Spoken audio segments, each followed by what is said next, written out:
O dito nagsugod ang among sukiranon sa gugma.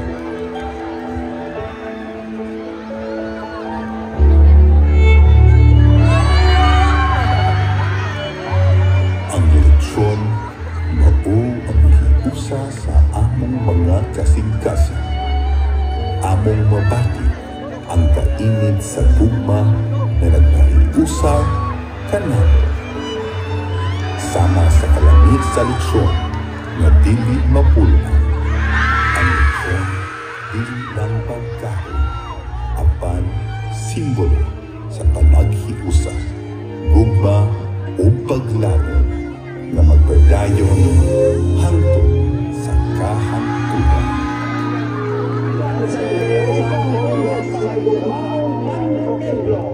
Viva Santa Teresa de Avila!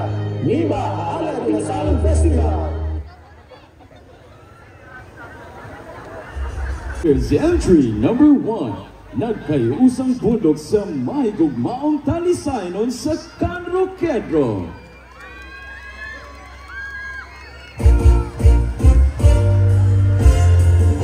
Walay makapupong sa kalamit, halin na mga suki, kinasal sa talisay, kahong kumugi pangita sa tanan. Hoy, Karyang! Mas lami dyan yung lechon ako kay sakto sa timpla o mga lamas.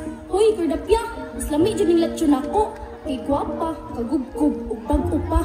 Ma, kuno nga na ninyong paglalis kay Kordapya, be? Ma, gusto na. Magpakasal na biya ni Lourdes. Ha? Magpakasal? Na, wala ba tayo igong budget para sa inyong kasal? Ayaw ka balaka. Layo pa man sa to. Bas hindi ay na yung sponsor.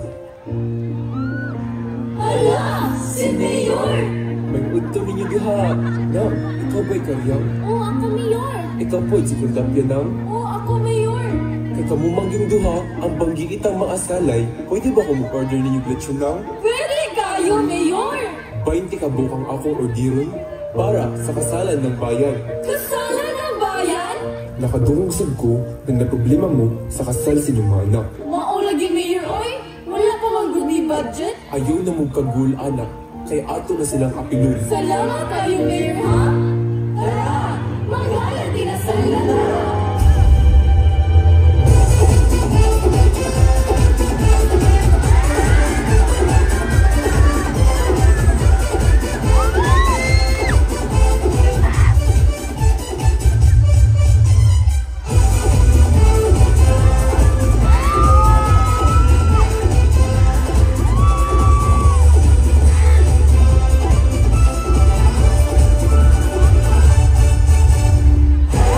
Sorry.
1, Cluster B3 and 4, nagkayusang pundok sa may gugmaong talisaynon sa Pandro Cadro.